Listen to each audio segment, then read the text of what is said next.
Hello everyone, welcome to commerce classes.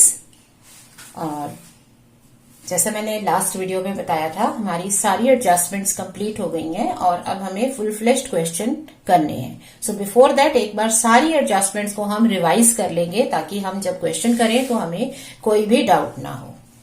जितने भी हमें एडजस्टमेंट्स फाइनल अकाउंट्स में दे रखी होती हैं उनको बेसिकली 4 कैटेगरीज में डिवाइड कर सकते हो। आपकी जो एडजस्टमेंट्स हैं दे फॉल इन 4 कैटेगरीज।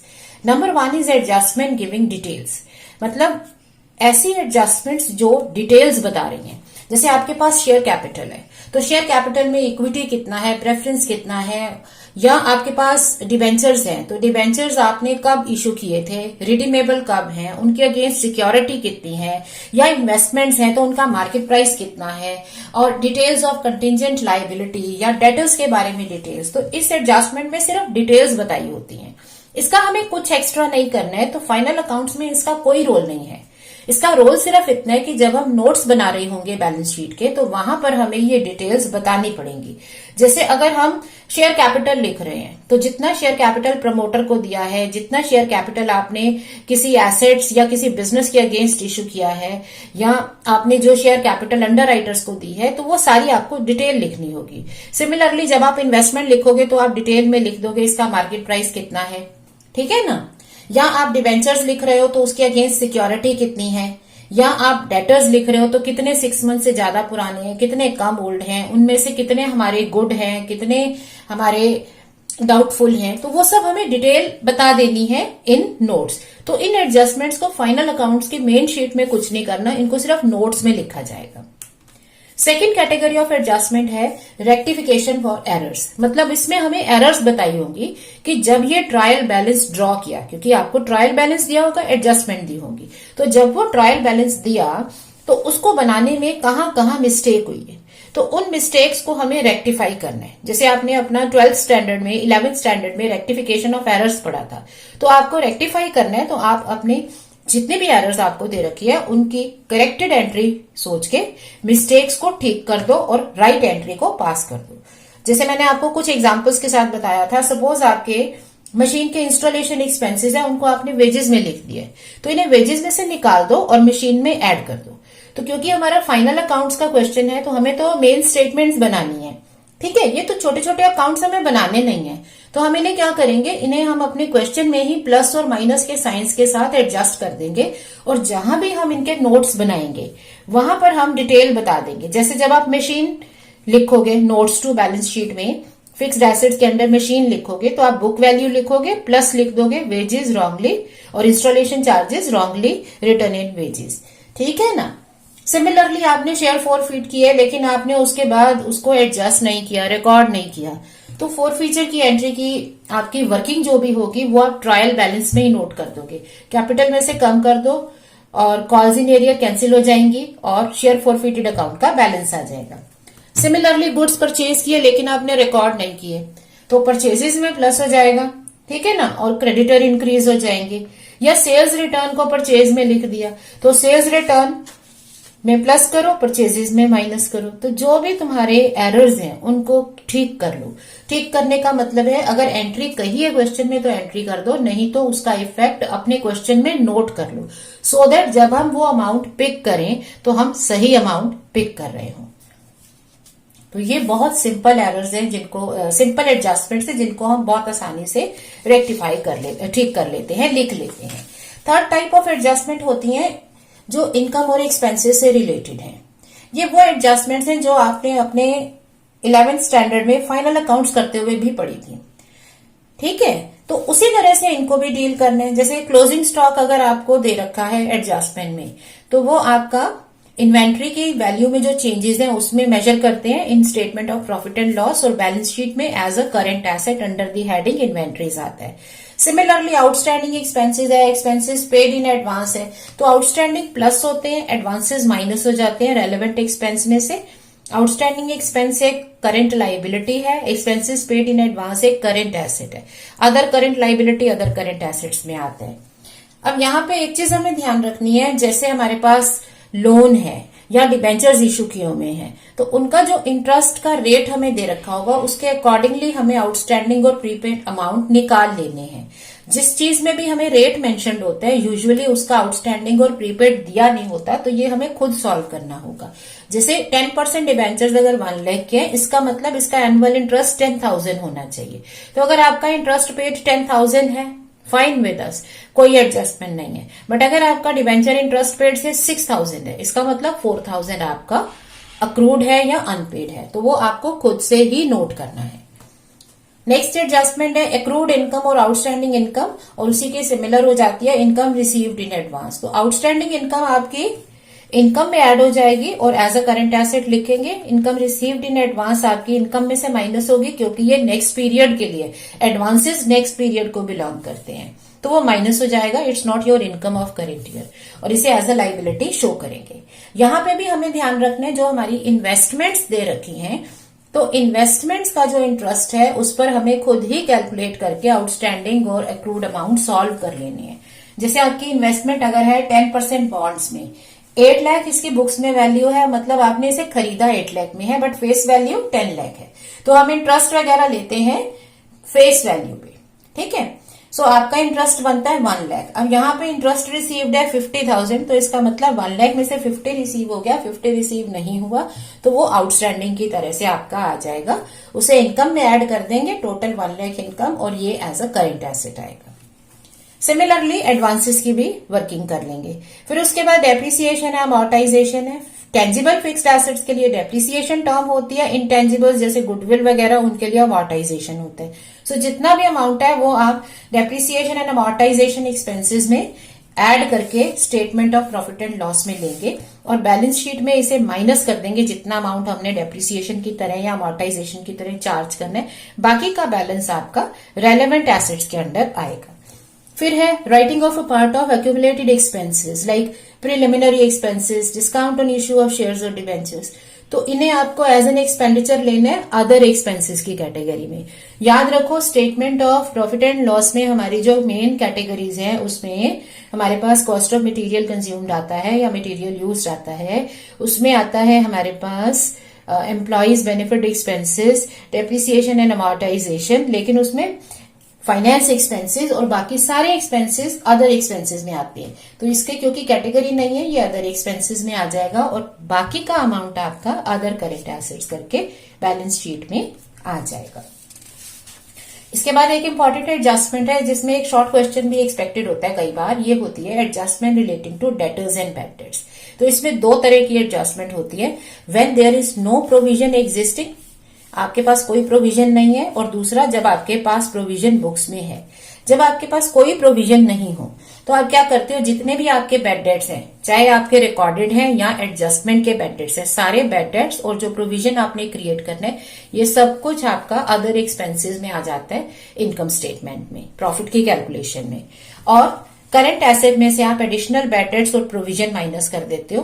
क्यों? क्योंकि एडिशनल बैड डेट्स और प्रोविजन हमें एडजस्टमेंट में दे रखे हैं, तो जो अमाउंट हमारे एडजस्टमेंट के होते हैं वो 2 जगह एडजस्ट होने होते हैं।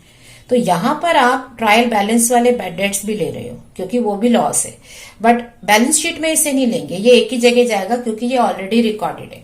जो चीज ट्रायल बैलेंस में होती है वो जर्नल एंट्री और लेजर पोस्टिंग के बाद आती है। इसका मतलब आपने ट्रायल बैलेंस वाले बैड डेट्स रिकॉर्ड कर लिए। जब आपने उनको रिकॉर्ड कर लिया, उनकी एंट्री कर ली, तो ऑब्वियसली वो आपके डेटर्स में से माइनस हो चुके हैं, क्योंकि आपकी एंट्री क्या रही होगी, bad debts to debtors account. तो ट्रायल बैलेंस वाले बैड डेट्स आप नहीं लिखोगे, वो ऑलरेडी डिडक्टेड है। बाकी के बैड डेट्स आप अपने डेटर्स में से माइनस करोगे। और स्टेप्स याद रखो, पहले बैड डेट्स माइनस करते हैं, फिर आप प्रोविजन क्रिएट करते हैं, ठीक है। क्योंकि जो ऑलरेडी बैड डेट हो गए, जो बैड हो गए, जो मिलने नहीं है, तो उस पे तो प्रोविजन का सवाल ही नहीं उठता ना। प्रोविजन का मतलब होता है हम सोच रहे हैं कि नुकसान होगा तो हम उसके लिए प्रोवाइड कर रहे हैं, बट जो नुकसान ऑलरेडी हो चुका है, जो ऑलरेडी बैड डेट्स है, तो वो तो टोटली माइनस हो जाने चाहिए। बाकी जिसमें डाउट है उस पे प्रोविजन बनता है, इसीलिए इसका नाम भी लेते हैं provision for bad and doubtful debts, कि हमें डाउट है कि पूरा पैसा नहीं मिलेगा। तो जिसमें सर्टेनिटी होती है उस पे प्रोविजन नहीं बनाया जाता। अब यहाँ पे मैंने एक पॉइंट डिस्कस नहीं किया था, ये टिपिकल सा पॉइंट है जो आपने 11th में शायद पढ़ा हो। अगर आपके कुछ डेटर्स सर्टेनली गुड हैं, मतलब वो 100% आपको मिलने हैं, तो उस पर भी प्रोविजन नहीं बनाया जाता। मान लो डेटर्स में आपके पास लिखा है 5000 रुपीज है जो आपको किसी मिस्टर एक्स से लेने हैं, ठीक है, और मिस्टर एक्स आपका क्रेडिटर भी है से 20,000 रुपीज के लिए। तो अब उसके 5,000 की हमारे पास श्योरिटी है, क्योंकि हमने उसको भी 20 देना है। अगर हमने उसको 20,000 देना है और उसने हमें 5,000 देना है, तो बाई चांस अगर वो हमें नहीं भी दे पाता तो हम 20 में से माइनस कर देंगे, तो उसके अमाउंट की तो पूरी श्योरिटी है। तो जिस अमाउंट की श्योरिटी होती है, सर्टेनिटी होती है कि वो मिलेगा 100% या 100% नहीं मिलेगा, उनको हटा के प्रोविजन क्रिएट किया जाता है, ठीक है। तो प्रोविजन बनाते समय अगर कोई कॉमन डेटर और क्रेडिटर का अमाउंट होता है तो यूजुअली हम उसे हटा के माइनस करके प्रोविजन क्रिएट करते हैं। ये पॉइंट मैंने पहले डिस्कस नहीं किया था, रीजन बीइंग कि ये फुल फ्लेश्ड क्वेश्चन में उतना रेलेवेंट नहीं है, ठीक है, बट हमें पता होना चाहिए। अब सेकंड है, अगर आपके पास प्रोविजन ऑलरेडी बुक्स में है, मतलब आपके ट्रायल बैलेंस में प्रोविजन एग्जिस्ट कर रहा है, इसका मतलब ये होता है कि आप ये फोर्सी कर रहे हो कि हमारे पास कुछ बेड डेट्स हो सकते हैं, तो उसके लिए आप पहले से प्रोविजन बना के चलते हो। तो जो आपके बेड डेट्स आए, इन बेड डेट्स को आप टोटल लॉस नहीं मान सकते कि ये इस साल का लॉस है। क्यों? इसके लिए तो हमने पहले ही प्रोविजन बना रखा है। तो हम ये चेक करते हैं कि इस लॉस के अगेंस्ट जो प्रोविजन बनाया है, तो ये लॉस उसके अगेंस्ट कैंसिल हो सकता है कि नहीं। अगर इसके अगेंस्ट कैंसिल हो जाता है तो प्रोविजन जितना बच गया वो फायदा हो गया, वो आपको as a decrease in expense उसको माइनस करके लिखना होगा। और अगर आपके पास प्रोविजन कम पड़ता है तो आपके पास एक्सपेंडिचर है, तो वो एक्सपेंडिचर नए प्रोविजन के साथ लिख देंगे, ठीक है। तो पुराने प्रोविजन को हम बेसिकली माइनस करके फाइनल अमाउंट यहां पर नेट लिखते हैं। बैलेंस शीट में कोई फर्क नहीं पड़ता, क्योंकि बैलेंस शीट में हमें सिर्फ एडजस्टमेंट को ही लिखना होता है। तो एडजस्टमेंट के बेड डेट्स, एडजस्टमेंट का प्रोविजन इसमें माइनस हो जाता है। नेक्स्ट एडजस्टमेंट है मैनेजर्स कमीशन। मतलब आप अपने मैनेजर को कमीशन दे रहे हो, तो मैनेजर की कमीशन एक्सपेंडिचर है, वो अदर एक्सपेंसेस में आता है। और अगर आपने इसे पे नहीं किया हुआ, यूजुअली कमीशन अगर किसी पर्टिकुलर रेट पे बेस्ड है, तो हमने कुछ हो सकता है कुछ अमाउंट पे कर भी दिया हो, लेकिन वो यूजुअली पूरी कमीशन के बराबर नहीं होता। तो जितना अमाउंट आपने कम पे किया है वो आपकी लाइबिलिटी बन जाती है, और अगर आपने ज्यादा पे कर दिया तो वो आपकी एसेट हो जाती है। सो करंट लाइबिलिटी में रिकॉर्ड करते हैं आउटस्टैंडिंग कमीशन जितना आपने कम पे किया है। मान लो आपकी कमीशन बन रही है 20,000, अब आप ट्रायल बैलेंस में देखते हो उसमें कमीशन लिखी ही नहीं है, इसका मतलब आपने पे ही नहीं किया, तो पूरा 20,000 आपकी करंट लाइबिलिटी है। मान लो वहां पे लिखा हुआ है कमीशन पेड 5,000, तो 15,000 बच गया, वो अभी पे करना है, तो वो आपकी लाइबिलिटी आ जाएगी। और अगर आपने ज्यादा पे कर दिया तो वो एडवांस हो जाएगा, ठीक है, advance as a current asset आ जाएगा। अब इसके कैलकुलेशन का रेट क्या है? कैलकुलेशन कई बार रेवेन्यू बेस्ड होती है। रेवेन्यू में कोई दिक्कत नहीं है, रेवेन्यू में सीधा रेट अप्लाई होता है। बट अगर ये प्रॉफिट पर बेस्ड हो तो हमें रेट्स में एडजस्टमेंट्स करनी पड़ सकती हैं। क्यों? क्योंकि हम जो प्रॉफिट कैलकुलेट करेंगे वो होगा प्रॉफिट बिफोर कमीशन, क्योंकि कमीशन तो अभी सॉल्व करनी है। सो अगर आपका कमीशन का रेट है से based on net profit before commission and taxes, तो सीधे रेट अप्लाई होगा। बट अगर ये है रेट आफ्टर चार्जिंग कमीशन, से 10% कमीशन है मैनेजर की, 10% of the net profits after charging इस कमीशन, तो रेट अपॉन 100 प्लस रेट लगाते हैं। और अगर आपकी कमीशन बेस्ड ऑन है नेट प्रॉफिट आफ्टर टैक्सेस, कि टैक्स भी कट जाना चाहिए, तो टैक्स कटने का मतलब है कि इफेक्टिव रेट ऑफ कमीशन कम हो गया। जैसे मान लो आपका नेट प्रॉफिट जो है बिफोर टैक्स से 100 रुपीज है, टैक्स का रेट है आपका 40%, तो आपका प्रॉफिट आफ्टर टैक्स हो गया 60, ठीक है ना, 60% बोलो या 60 रुपीज बोलो। तो अगर आपकी कमीशन है मान लो 10% ऑफ नेट प्रॉफिट, अगर ये बिफोर टैक्स है फिर तो 100 का 10% हो गया, मतलब सीधे 10 रुपीज। बट अगर ये कमीशन हो 10% of net profits after tax, तो जो प्रॉफिट आफ्टर टैक्स है वो कितना है? वो तो 60% है, क्योंकि 40 तो टैक्स कट रहा है। तो एक्चुअली आपकी कमीशन कितनी बन गई? 10 इंटू 60, 6%। तो जब हमारा आफ्टर टैक्स होता है तो हमारी कमीशन का रेट क्या बन जाता है? Rate into 1 minus tax. मतलब अगर आपकी 60%, 40% टैक्स है तो 60% ही आपके पास प्रॉफिट बचेगा, तो कमीशन उस 60% पे लगेगी। नेट प्रॉफिट आफ्टर टैक्स का मतलब है टैक्स काट के, तो आपका इफेक्टिव रेट कम हो जाएगा। ये इस तरह से आपका रेट क्या बन जाएगा? Rate into 1 minus T. कि ये एक्चुअल रेट है और ये आपका प्रॉफिट बचेगा टैक्स के बाद। अगर टैक्स 40% है तो 60% बचेगा, टैक्स 30% है तो ये 70% बचेगा। तो उसके हिसाब से इफेक्टिव रेट ऑफ कमीशन आपका चेंज हो जाएगा और ये जो इफेक्टिव रेट आएगा ये आपको फॉर्मूले में यूज करना है। तो रेट की जगह क्या आ गया, rate into 1 minus T upon 100 plus rate into 1 minus T. तो जैसे इसी क्वेश्चन में मान लो कमीशन है 10%, टैक्स है 30%, तो इफेक्टिव रेट हो जाएगा 10% इंटू 70%, क्योंकि 30 टैक्स कट गया तो प्रॉफिट बचेगा 70%। तो कमीशन का इफेक्टिव रेट हो गया 7%। तो कमीशन आप लेंगे 7/107 ऑफ द नेट प्रॉफिट्स। ठीक है, तो ये कमीशन का पॉइंट हो गया। नेक्स्ट पॉइंट है आपका provision for taxes and tax liability. ये इसमें हमने डिटेल में अच्छे से किया है। सबसे पहला काम क्या करना है, आपने करंट ईयर और प्रीवियस ईयर के अमाउंट सेपरेट कर देने हैं।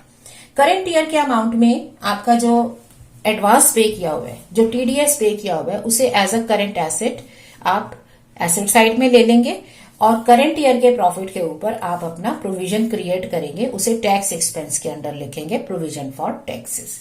ये आपका करंट लाइबिलिटीज में आएगा। मतलब इनकम स्टेटमेंट बना दी, वहां पे आपका नेट प्रॉफिट आ गया से 9 लाख, तो आपको 40% टैक्स रेट में आते हैं सपोज, तो उसका 3,60,000 प्रोविजन होगा, प्रोविजन अलग आ जाएगा, एडवांसेस अलग आ जाएंगे। इसको करंट ईयर के दोनों अमाउंट्स अलग कर देने हैं। अब आ जाते हैं प्रीवियस ईयर पे। तो प्रीवियस ईयर में हमारे पास ऑलरेडी कुछ प्रोविजन होगा जो हमने प्रीवियस ईयर में क्रिएट किया है, और प्रीवियस ईयर की कुछ एडवांसेस और टीडीएस भी होंगे।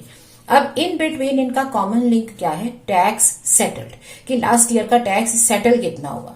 तो हम प्रोविजन को कंपेयर करते हैं टैक्स सेटल्ड से, उससे हमें समझ में आती है कि हमारे पास एक्सपेंस बढ़ गया या कम हो गया। मतलब आपने प्रोविजन क्रिएट किया हुआ है से 20,000, टैक्स लाइबिलिटी आ गई 18,000, तो 2,000 प्रोविजन बच गया, ये बचत है। तो बचत का मतलब एक्सपेंसेस में इसे माइनस करेंगे। ठीक है, और अगर मान लो आपका प्रोविजन है से 20,000 और आपकी लाइबिलिटी सेटल हुई है 25,000, इसका मतलब 5,000 और चाहिए, तो अब खर्चा बढ़ गया, तो उसे एज एन एक्सपेंडिचर प्लस कर देंगे। ये सिर्फ लॉजिकली समझ के करने, रटे नहीं लगाने। अब लाइबिलिटी सेटल हो गई, तो जो पेमेंट आपने की है, पेमेंट आपने प्रोविजन के लिए नहीं की थी, पेमेंट आप लाइबिलिटी को ध्यान में रख के कर रहे थे। अब इस लाइबिलिटी को पेमेंट के साथ कंपेयर करो कि अब हमारे पास टैक्स पेबल बचता है या टैक्स रिफंड बचता है। अगर लाइबिलिटी से ज्यादा आप दे चुके हो, चाहे टीडीएस हो चाहे एडवांस हो, तो आपके पास रिफंड आ जाएगा, वो एक करंट एसेट है। और अगर आपके पास कम है तो आप इसको लाइबिलिटी की तरह लिखोगे। इसमें एक स्पेशल केस क्या था, मान लो लाइबिलिटी सेटल ही नहीं हुई, इट इज डिस्प्यूटेड। अभी लाइबिलिटी डिस्प्यूटेड है, तो उस केस में फिर हम इन्हें एडजस्ट नहीं करते हैं, हम प्रोविजन अलग से रखते हैं अपनी बैलेंस शीट में, और टीडीएस और एडवांसेस अलग एक साइड में आते रहते हैं। जैसे करंट ईयर की दोनों इन्फॉर्मेशन सेपरेट है, तो प्रीवियस ईयर भी सेपरेट रह जाएगा। ऑलराइट, तो ये थर्ड टाइप की एडजस्टमेंट थी जो आपकी इनकम एक्सपेंसेस से रिलेटेड थी। फोर्थ सेट ऑफ एडजस्टमेंट था हमारा अप्रोप्रिएशंस, मतलब अप्रोप्रिएशंस आउट ऑफ सरप्लस या एडजस्टमेंट्स रिलेटिंग टू सरप्लस। इसमें पहली एडजस्टमेंट है आपकी ट्रांसफर टू वेरियस रिजर्व्स। आपके पास जो सरप्लस आया, ये तब होती है जब प्रॉफिट ऑलरेडी कैलकुलेट हो गया, वो सरप्लस में चला गया। अब इसमें से प्रॉफिट का क्या करना है, कैसे इसको बांटे, शेयर होल्डर्स में बांटे, रिजर्व्स में डालें या एज इट इज रखें या बोनस दें, तो कैसे हम इसको अप्रोप्रिएट करते हैं, उसकी एडजस्टमेंट्स हैं ये। तो अगर आपको दे रखा है कि आपको जनरल रिजर्व में इतना अमाउंट डालना है या रिजर्व फंड में इतना डालना है, तो जिस फंड में पैसा डालना है उसमें बढ़ जाएगा, रेलेवेंट रिजर्व में प्लस हो जाएगा और सरप्लस में से माइनस हो जाएगा। अब कई बार क्या होता है कि हमें रिजर्व में से पैसा निकालना होता है, आपके रिजर्व से एडजस्टमेंट हो रही होती है, एक रिजर्व से पैसा निकाल के दूसरे में डाल दिया, तो फिर जिसमें से पैसा निकाला है उसमें माइनस, जिसमें डाला है उसमें प्लस। नेक्स्ट है हमारी अप्रोप्रिएशंस फॉर डिविडेंड। अगर कंपनी डिविडेंड देती है तो जो इंटरिम डिविडेंड आपने पे किया हुआ है आउट ऑफ सरप्लस, उसको आप सरप्लस में से माइनस कर दोगे, ठीक है, और बैंक में से भी माइनस कर दोगे, आपका पैसा भी जाएगा और सरप्लस में से भी कम हो जाएगा। और फाइनल डिविडेंड अगर डायरेक्टर्स ने प्रपोज किया है तो उसकी कोई एंट्री नहीं होगी, उसको हम सिर्फ बैलेंस शीट के बाद एक नोट में दिखाते हैं, as shown as a note. But अगर डिविडेंड डिक्लेयर हो गया, डिक्लेयर होने का मतलब है एजीएम में, मतलब शेयर होल्डर्स ने डिक्लेयर किया, तो सरप्लस में से माइनस और डिविडेंड डिक्लेयर्ड एक अलग लाइबिलिटी बन जाएगा।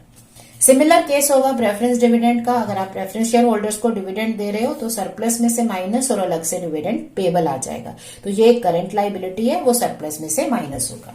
अब जितना भी डिविडेंड आप दे रहे हो, चाहे वो फाइनली डिक्लेयर कर रहे हो या आपने इंटरिम दिया है, उस पर आपको सीडीटी कॉर्पोरेट डिविडेंड टैक्स देना होता है। तो जितना डिविडेंड पे कर दिया या डिक्लेयर कर दिया इनटू सीडीटी का रेट, ये आ जाता है आपका कॉर्पोरेट डिविडेंड टैक्स जो आपको पे करना है। तो ये भी एक लाइबिलिटी है और सरप्लस में से माइनस।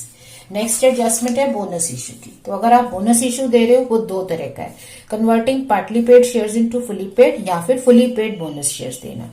तो अगर आप पार्टली पेड शेयर्स को फुली पेड में कन्वर्ट कर रहे हो तो जितनी फाइनल कॉल है उसे हम एज्यूम कर लेंगे कि वो हमें मिल गई।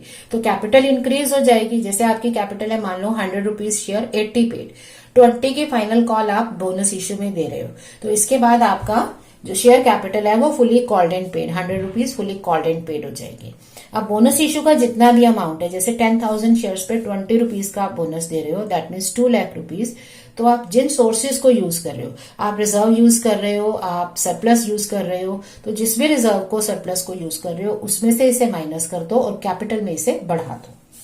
सेकेंड है आपका फुली पेड बोनस शेयर्स, जो आप प्रोपोर्शनेटली शेयर होल्डर्स को बांटते हो। तो अमाउंट कैलकुलेट करो, कैपिटल इंक्रीज हो जाएगी प्रोपोर्शनेटली और रेलेवेंट रिजर्व्स, चाहे आप सीआरआर यूज करो, कैपिटल रिजर्व यूज करो, जो भी रिजर्व्स आपने यूज किए उनमें से माइनस और कैपिटल में प्लस। लास्ट एडजस्टमेंट है appropriation to meet statutory requirement on the redemption of preference shares और buy back and cancellation of shares. तो अगर आपने अपने प्रेफरेंस शेयर्स लास्ट ईयर में रिडीम किए हैं या आपने अपने शेयर्स को बाय बैक करके कैंसिल किए, तो कंपनी लॉ रिक्वायर्स कि आपकी कैपिटल मेंटेन होनी चाहिए। मतलब या तो उसके बदले में आपने शेयर्स इश्यू किए हैं, फ्रेश शेयर निकाले हैं, या फिर आप उतना ही पैसा कैपिटल रिडम्पशन रिजर्व में डालते हो। तो आपको जो क्वेश्चन में दे रखे है उसके अकॉर्डिंगली अगर जितना आपने कैपिटल इश्यू नहीं की वो सारा आपको सीआरआर में डालना होगा। You can use surplus, general reserve, free reserves. तो सीआरआर में पैसा प्लस हो जाएगा और रेलेवेंट रिजर्व्स में से पैसा कम हो जाएगा। तो ये आपकी सारी एडजस्टमेंट्स हैं। तो अब हम प्रैक्टिस करेंगे कुछ क्वेश्चंस। तो विल ट्राई कि हम इसमें मैक्सिमम एडजस्टमेंट्स को कवर कर लें। बट जब आप अपने क्वेश्चंस देखोगे अपने 10 ईयर पेपर्स में, यू विल बी फाइंडिंग कि सारी एडजस्टमेंट्स नहीं आ जाती हैं। It is an appropriate mix of all type of adjustments. जैसे 4 तरह की एडजस्टमेंट्स है ना, तो चारों तरह की एडजस्टमेंट्स के कुछ कुछ कंपोनेंट होंगे। मान लो 2 एडजस्टमेंट्स डिटेल की हैं, 2-3 एडजस्टमेंट्स रेक्टिफिकेशन की हैं, ठीक है, 2 एडजस्टमेंट्स अप्रोप्रिएशन की हो गई और 3-4 एडजस्टमेंट आपकी हो जाती है इनकम और एक्सपेंसेस की। तो कुल मिला के 8-10 एडजस्टमेंट्स हो जाएंगी। उसमें से 4-6 तो ऐसी होंगी जिसमें कुछ ज्यादा करना ही नहीं है। बाकी जो भी एडजस्टमेंट्स है उनका इफेक्ट आप ट्रायल बैलेंस में ही पोस्ट कर लो और फिर उसके बाद फाइनल अकाउंट्स बनाना शुरू करो। सो जो कंप्लीट प्रोसीजर है that we will take up next time. तो अब हम नेक्स्ट टाइम एडजस्टमेंट्स के 7 क्वेश्चन करेंगे आफ्टर अंडरस्टैंडिंग कंप्लीट प्रोसीजर की कैसे करते हैं। Okay, so you can revise these questions meanwhile. Okay, thank you.